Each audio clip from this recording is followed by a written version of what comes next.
पर भारी प्रहार रहा है, नींद और भूख। तो भगवान की कृपा से ऐसा अब तो बहुत भारी रोग से ग्रसित है, लेकिन पीछे मुरारी शरण आए और कहा अल्ट्रासाउंड कराने चलना है, डॉक्टर ने बोला है। तो आज कुछ खाना नहीं। हम कहा आज की बात कर रहे हो? 3-4 दिन से कुछ नहीं गया। जब डॉक्टर वहां देखा तो बोला बाबा पानी पे रहते हो क्या? जो वैसे किया, जानबूझ करके मधुकरी नहीं जाना, 3-4 दिन नहीं पाना। अब देखते हैं भजन कैसे होता है। और यह अभ्यास बचपन से भूखे रह करके, सर्दी में, गर्मी में, बीमारी में, हर स्थिति में भजन नहीं छूटना, दिनचर्या नहीं छूटने। शयन में जो तुम्हें सुख मिलता है वो तमोगुणी नींद का है। जागृत होकर भजन में अगर समय व्यतीत कर दो, हाँ, जीवन आनंद में। शरीर सुख आराम को नष्ट करने की जरूरत है साधक को। दिन में सोना बंद करो। जो रात्रि में जगते हैं वो सो सकते हैं आधा टाइम सोने का टाइम 4 घंटे तो 2 घंटे विश्राम कर लो। और रात्रि में ऐसी सेवाएं करो कि 1-2 घंटा उसमें विश्राम कर लो, 4 घंटे से काम। और जो रात्रि में चैन से सोते हैं दिन में मत सो। दिन में टहलो, माला लो और अपने ही कमरे में टहलो, बंद करके कमरा, अपने ही अंदर टहलो, खूब नाम जप करो, मंत्र जप करो। देखो कैसा आनंद आता है कि अरे तेरा समय जा रहा है, पता नहीं आगे कौन सा रोग आ जाएगा, कौन सी घटना घट जाएगी, तू भजन करने लायक रहे या न रहे। आज भजन कर लेगा तो कल, बता रहे हैं ना, हर समय मन उत्साहित रहता है। तभी हम कह रहे हैं कि भजन करोगे तो मरते दम तक तुम्हारा उत्साह नष्ट नहीं होगा, उत्साह संपन्न। कितना आनंद रहता है। मन से भगवत आराधना शुरू हो जाती है, मन से पाठ शुरू हो जाता है, मन से परिक्रमा शुरू हो जाती है। हमें लगना है, आराम शब्द जीवन में नहीं। सीधी बात समझो, जब तक भगवत प्राप्ति नहीं तब तक आराम नहीं। राम काज कीन्हे बिनु मोहि कहां विश्राम। बिल्कुल जिद्दी स्वभाव बनाना पड़ेगा। शरीर आलस्य, प्रमाद, भोग, नाना प्रकार की खान पान सामग्री, तो भगवान कहते फिर मेरी प्राप्ति। विजितात्मा बनो, आराम है। राम काज कीन्हे बिनु मोहि कहां विश्राम। समुद्र पार कर रहे हैं, मैनाक जी प्रकट हो गए, थोड़ा विश्राम कर लो। बोले नहीं, राम काज कीन्हे बिनु मोहि कहां विश्राम। मोहि कहां विश्राम। सेवक सुख चाह, मान भिखारी, व्यसनी धन, शुभ गति पे विचारी, कभी नहीं। सर्वभूतात्म भूतात्मा, संपूर्ण प्राणियों के साथ आत्मवत व्यवहार करे। सब में मेरा प्रभु विराजमान है। जैसे हमारे किसी शरीर के अंग में चोट लग जाए तो हमें ही लगती है, ऐसे संपूर्ण चराचर जगत में जब किसी को दुखी देखे तो हमारा हृदय दुखी हो जाए। कैसे इसके दुख को, इसे सर्वभूतात्म भूतात्मा कहते हैं। जो योगी होता है वो सबको सुख पहुंचाने की चेष्टा करता है। किसी को भी दुखी देखकर उसका हृदय व्याकुल हो जाता है। देश दृढ़ रखो, अब हमको इसी जन्म में भगवत प्राप्ति करनी है। हम प्रियालाल की शरण में हैं। हमारा एक एक मिनट बड़ा कीमती है। हर मिनट में, हर सेकंड में हमें नाम जप करना है और प्रभु के भरोसे रहना है। कम सोना है, कम खाना है, कम बोलना है। 3 बातें पकड़ो। कम सोना, इसका अभ्यास बना लो। कम खाना, इसका अभ्यास बना लो। और कम बोलना, इसका अभ्यास। ये 3 बातें जीवन में साधक के बिल्कुल सरलता पूर्वक आ जानी चाहिए। मिताहार, मित भाषण और नियमित शयन। शयन से बचो, ये बहुत जहर है। नींद बहुत जहर है। निद्रा आलस प्रमादोत्तम तत्तामस मुदाहृतम। इसको एक सीमा में बांध दो। 3 घंटे, 4 घंटे, 5 घंटे, बस 24 घंटे माला, काउंटर, वाणी, सेवा, टहल रहे। सो नहीं सकते, आराम नहीं कर सकते, नहीं कर सकते। ये अभ्यास बनाओ तभी आगे बढ़ पाओगे। सत्संग रोज सुनते हो, देखो तुम्हें जो डांट लगती है, तुम्हें बहुत प्यार करते हैं। प्रभु बहुत प्यार करते हैं, इसलिए डांट लगवा रहे हैं, इसलिए आपको सत्संग सुना रहे हैं। ये जीवन सार्थक कर लो, नहीं तो बहुत पछताना होगा। हम पशु पक्षी के जीवन में साधना नहीं कर पाएंगे। कैसे हमारा चिंतन बदले। भगवान ने अगला शब्द का मदगत प्राणा, प्राण जिसके मेरे में समर्पित है। प्राण समर्पित का मतलब है प्राण वायु को लेकर प्रधान है। भोजन न मिले, जल न मिले तो भी हम जीवित रह सकते हैं काफी समय तक, क्योंकि प्राणवायु, प्राण बलवान पुष्ट होते हैं अन्न और जल से, लेकिन प्राणों की सत्ता वायु से है। ये जो श्वास प्रश्वास है, भोजन हमें 4-6 दिन न मिले तो आराम से दिनचर्या चल सकती है, पानी 8-10 दिन न मिले तो भी दिनचर्या चल सकती है, ऐसा नहीं कि मर जाएंगे। लेकिन 2 मिनट वायु न मिले तो मर जाएंगे, 2 मिनट वायु न मिले तो प्राण नष्ट। प्राण का सीधा संबंध वायु श्वासों से है, और प्रभु को प्राण समर्पित करने का मतलब हर श्वास नाम जप करना। मदगत प्राणा, हम पानी भी पिएंगे, भोजन भी पाएंगे तो प्रभु को समर्पित करके और हर श्वास नाम जप करेंगे तो मदगत प्राणा होगा। मत चित्ता, निरंतर चिंतन करने के लिए हमें प्राणों को समर्पित करना होगा। हमारे प्राण समर्पित हैं, हम प्रसाद के द्वारा प्राणों का पोषण करेंगे और हर श्वास प्रश्वास में नाम जप। श्वास ऊपर गई तो नाम जप, श्वास नीचे गई तो नाम जप।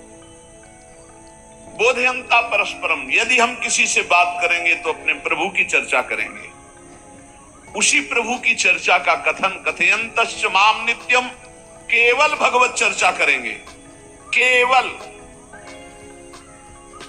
कभी कभी ये लोक कल्याण की भावना भी प्रपंच में उतार देती है। निवेदन है कि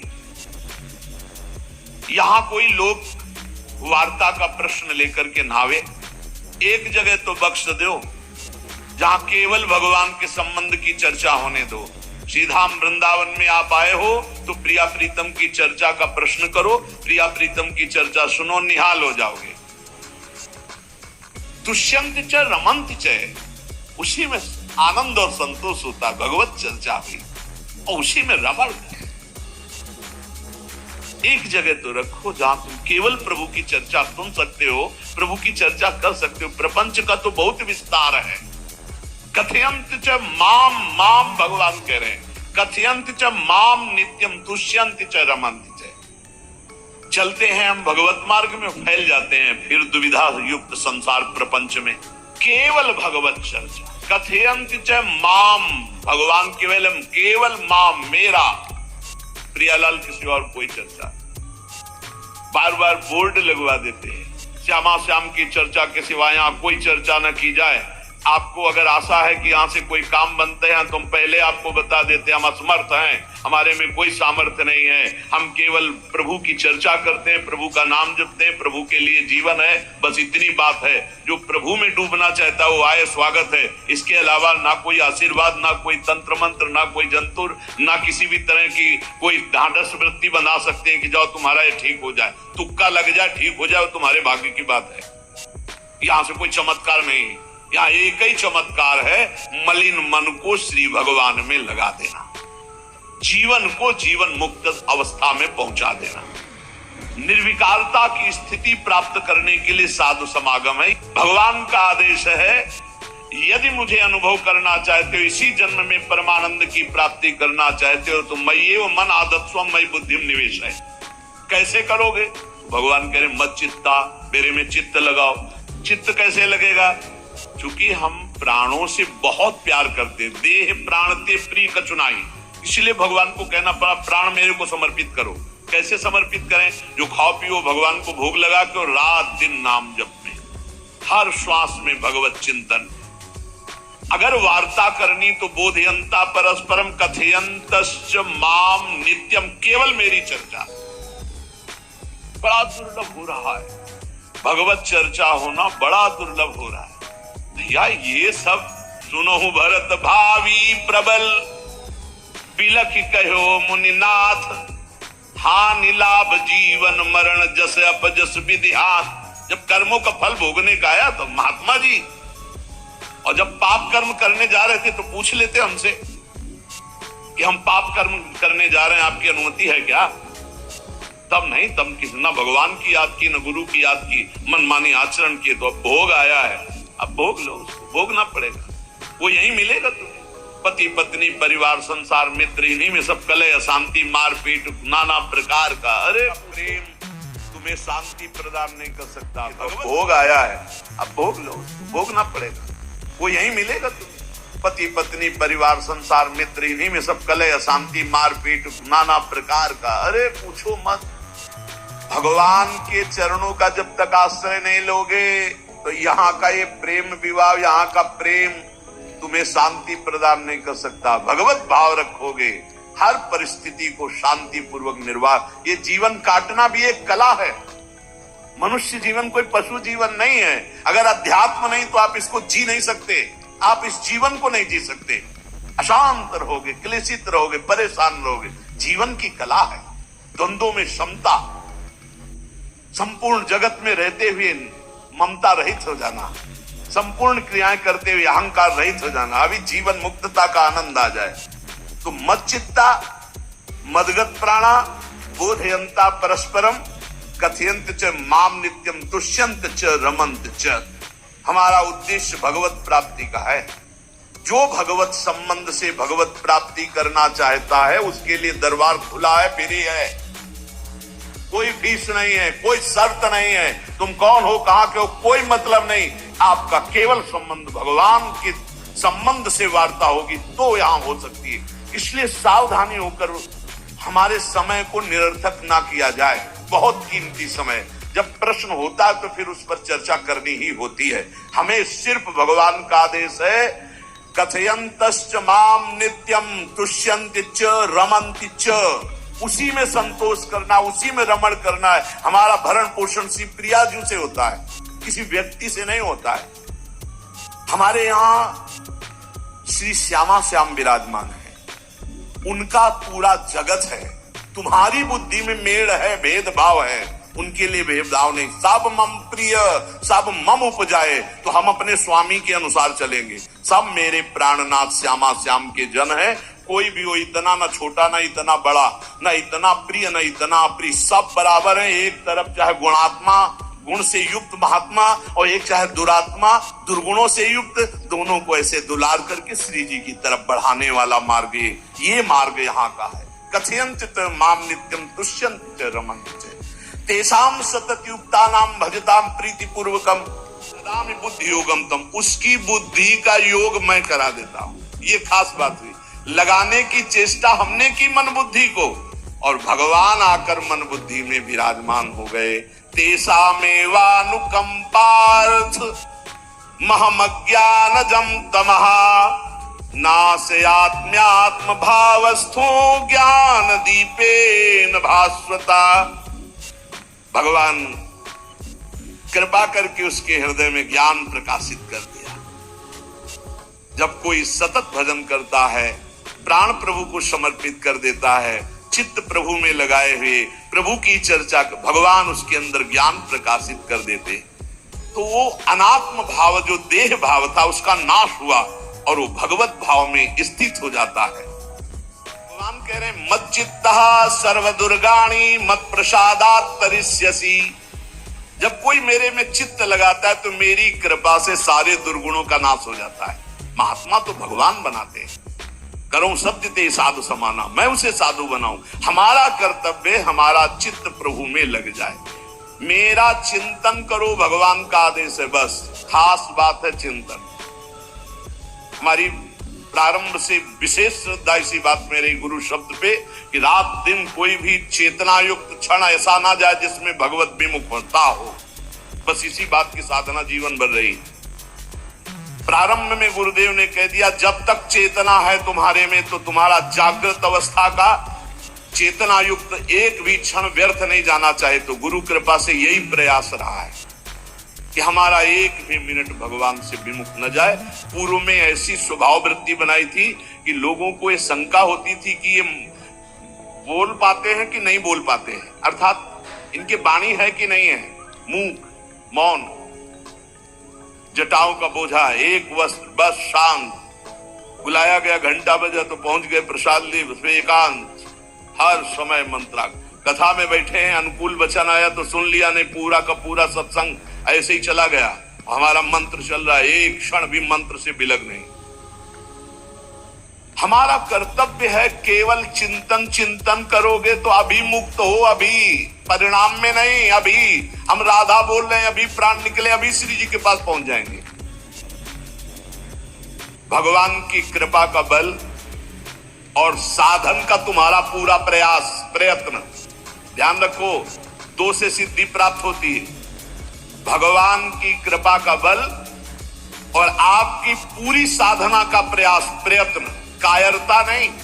भगवान की कृपा का बल और तुम्हारा पूरा प्रयास, पूरा प्रयत्न। देखो, भगवान की दर्शन वृत्ति हृदय में जागृत हुई ध्रुव जी के पद को लेकर, कामना को लेकर। मैं भगवान का साक्षात्कार करूंगा, उनसे वरदान मांगूंगा कि मुझे सबसे श्रेष्ठ पदवी की प्राप्ति हो। चले, भगवान नारद जी मिले। पहला प्रलोभन, चलो अभी तुम्हें इस सम्राट पद पर नकार दिया। फिर भय, सांप हैं, बीछी हैं, जंगल के बड़े, और फिर यक्ष राक्षस, न जाने कौन कौन है। तुम अभी बालक हो, तुम्हें खा जाएंगे, तुम क्या तपस्या करोगे, क्या भजन? नहीं, इससे भी नहीं जीगे। कुछ भी हो, कदम वापस नहीं जाएंगे, अब तो हरि की प्राप्ति। तो गुरु मंत्र दे दिया। 6 महीने बहुत ही देह भाव रहित होकर उच्च कोटि की साधना की।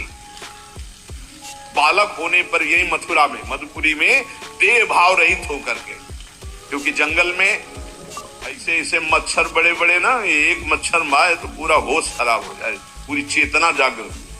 तो उस 5 वर्ष के राजकुमार के शरीर में कितने मच्छर चिपके रहे होंगे, क्या क्या भयावह। हमने तो सेनपुर में देखा, आसन लगाए बैठे, काला नाग सांप ऐसे फुसकार रहा है। पूरा दृढ़ निश्चय है कि अगर ये काटने का समय है तो काट लेगा, नहीं काटना तो बिल्कुल नहीं काटेगा, बैठे रहो। वैसे पास से निकल गए, छाती से भी निकल गए हैं। निश्चय कि अगर काटना है काट। सैकड़ों बिच्छू कभी ऐसे डंक नहीं मारा। और अगर काटना हो, मारना हो ना, तो बढ़िया महल में बैठे हो तो वहां जाके काट लेंगे। ध्रुव जी अपनी निष्ठा से कभी नहीं विचलित हुए। अब जब भगवान सामने आए तो आखिरकार 5 वर्ष के बालक घबरा गए। भगवान का तेज, भगवान का रूप, भगवान की महिमा। भगवान मुस्कुराए, कृपा दृष्टि से देखे, बल मिला, भगवान को देख पा रहे हैं। अब मन में आया कि मैं स्तुति कैसे करूं, क्योंकि कोई ज्ञान तो है नहीं। भजन किया, भगवान की प्राप्ति हो रही, लेकिन अब कोई ऐसा ज्ञान तो है नहीं जिससे भगवान का स्तवन करे। भगवान की तरफ देख करके कुछ कहना चाहते हैं, पर क्या भगवान को कहें ये ज्ञान नहीं। तो भगवान ने अपने ज्ञान स्वरूप शंख का गुरु जी के कपोल पे स्पर्श करा दिया। जो भगवान कह रहे, ज्ञान तो मेरी कृपा से होता है। अभी पीछे श्लोक में भगवान ने कहा, तेसा मेवानुकंपार्थ महमक ज्ञानजम तमः नाशयाम्यात्म भावस्थो। अनात्म भाव का ये जो आत्मस्वरूप अनात्म देह में भाव आ गया है, इसके नाश का जो ज्ञान होता है, ये भगवान की कृपा से होता है। जे भी संग छुआया दिव्य ज्ञान और भगवान की दिव्य स्तुति की। तो ये देखा जाता है कि भगवान की कृपा से ही साधक में दिव्यता आती है, दिव्य ज्ञान आते हैं। पर प्रयत्न अपना होना चाहिए। प्रयत्न था तभी तपस्या में आए, नहीं तो प्रलोभन में फंस जाते या भय में डर जाते। ना प्रलोभन में फंसे चक्रवर्ती सम्राट पद देने पर, और ना भय में फंसे कि सांप पीछे और सिंह खा जाएगा। इससे भयभीत नहीं हुए और प्रयत्न इतनी जोर का किया। आप भागवत में पढ़ लीजिए, देह भाव रहित होकर कितना कठोर तप, 6 महीने में भगवत साक्षात्कार, भगवत कृपा बल। ये मन है बहुत डराता है, कैसे जिएंगे, बुढ़ापे में कौन सेवा करेगा, क्या दुनिया का प्रपंच खड़ा कर देता है। इसको इसी ज्ञान से काटो। भगवान है ना, भगवान सब है। भगवान के लिए हमने जीवन दिया, ये जीवन भगवान के लिए। अरे दिव्य हो जाओगे, रिद्धियां सिद्धियां हाथ जोड़े खड़ी रहेंगी। भगवान जानते हो क्या भगवान है। हम एक बार भगवान के नाम पर अपने आप को न्यौछावर तो करके देखें। पर ये अहंकारी जीव मानता नहीं, ये अहंकार का बल लिए रहता है। आसुरी प्रकृति है ये अहंकार। अहंकारम बलम दर्पम कामम क्रोधम च संश्रिताः। जिसके अंदर ये आसुरी प्रवृत्ति अहंकार होता है, उसमें काम क्रोध लोभ ये भरपूर होते हैं। कहां से भगवत प्राप्ति हो? जहां ये दुश्मन रहते हैं वो घर तो तुमने सुरक्षित दे रखा है दुश्मनों को। आसुरी प्रकृति को तुमने अहंकार को अपना स्वामित्व दे रखा है। मैं वो अहंकार जिसके साथ प्रकृति लगती है। जब अहंकार और बढ़ जाता है तो ईश्वरोहम अहम भोगी सिद्धोहम बलवान सुखी। तरंग से समुद्र नहीं होता, समुद्र से तरंग होती है। हम जितने भी हैं सब तरंग हैं उस परमात्मा की। वायु विकार नष्ट हुआ, समुद्र में ही लीन हो गए, ये बात है। लेकिन एक तरंग समुद्र नहीं पैदा कर सकती। एक सूर्य चमक रहा, कोई बन के सूर्य दूसरा चमक के दिखाए? बहुत सावधानी से उपासना करो। ये अहंकार भगवान कह रहे हैं, भगवान ये जो अहंकारम बलम दर्पम कामम क्रोधम च संश्रिताः, इस अहंकार को नहीं मिटाया तो ये अनुभव कराने लगता है और चार बोलने लगते हैं कि आप तो भगवान हैं। तो धर्म सम्राट करपात्री जी इतने सिद्ध महापुरुष और विश्वेश्वर विश्वनाथ जी की स्थापना करके रात दिन आराधना, काशी में बड़े बड़े सिद्ध महापुरुष भगवान शिव की आराधना करते, बड़े बड़े सिद्ध महापुरुष भगवती अम्बा की आराधना करते। ये कौन सा ज्ञान प्रकट हो जाता है जो भगवत स्वरूपों का अपमान होने लगता है? मुझे यही समझ में नहीं आता। गुरु रूप से हमें शास्त्र के आचरण देने आए, मनमानी भ्रष्टाचार सिखाने नहीं आए। आज तक कभी कहीं भी भगवत स्वरूपों का अपमान महापुरुषों द्वारा नहीं हुआ। महापुरुष और भगवान में अंतर नहीं, पक्का मुझे विश्वास। हम तो चराचर जगत को भगवत स्वरूप मानते हैं, लेकिन आचरण कराने के लिए आचार्य गुरुदेव जैसे चले हैं वैसे ही चलना होता है। सदैव संतों ने अपने को अधम और तुच्छ और नीच कहा है। हनुमान जी जैसा कोई ज्ञानी, महाबली, कोई त्यागी, कोई ब्रह्मचारी, बैरागी, हनुमान जी जैसा कोई त्रिभुवन में द्वितीय हुआ हो तो बता दो। अतुलित बलधामम हेम शैलाभदेहम तनुजवन कृशानुम ज्ञानिनाम अग्रगण्यम। अरे गिर चरण दे हनुमंता चले सुगा पाताल तुरंता। हजार हजार को पकड़ के कछु मारिस कछु मर्दिस कछु मिले से धरि धूरी। अब विभीषण जी से कैसे परिचय बता रहे हैं? प्रात ले जो नाम हमारा तेहि दिन ताहि ना मिले आहारा। असमय अधम सखा सुनु मोहु पर रघुबीर। क्या दैन्यता का स्वरूप हनुमान जी। भगवान से जब हनुमान जी मिल रहे तब उनसे प्रभु आप पूछ रहे हो कि तू नाथ एक में मंद मोह बस ज्ञानी नाम अग्रगण्यम। एक में मंद मोह बस कुटिल हृदय अज्ञान पुनि प्रभु मोहि विसारेऊ दीन बंधु भगवान। जय प्रणतारे धंजन चरणों में लुट गए हनुमान जी महाराज। सबरी जी भगवान सामने बैठकर स्तुति करते हैं। जो नवधा भक्ति है वो उपदेश नहीं है, सबरी जी की स्तुति है। ये सब भक्ति सबरी जी में विराजमान, क्योंकि उसी समय सबरी जी भगवत धाम जाती है तो उपदेश तो उसको दिया जाता है जो आचरण में उतारे। सबरी जी तो सिद्ध महापुरुष अभी भगवत धाम जा रहे हैं भगवान के सामने ही। वो क्या कहती? अधम ते अधम अधम अति नारी तीन मह में मति मंद अघार। हरिवंश महाप्रभु क्वाहम तुच्छ परम अधम प्राण्यो गर्ह कर्मा यत्तन्नाम स्फुरति महिमा हरेश वृंदावनस्य। इन सब बड़े बड़े आचार्य महापुरुषों ने भगवान की दास्ता स्वीकार करके जीवन अर्पित करके आचरण करके दिखाए। जहां ये आसुरी अहंकार होता है तो ईश्वरोहम महम भोगी सिद्धोहम बलवान। ये सिद्धावस्था नहीं है, ये तमोगुणी आसुरी अहंकार का परिणाम है जो दिखाई देता है भगवत स्वरूपों का अपमान करके। नहीं, यद्यपि अभेद है वो महापुरुष शिव और वो अभेद है, पर आचरण जब करेगा तो स्वामी और सेवक का करेगा।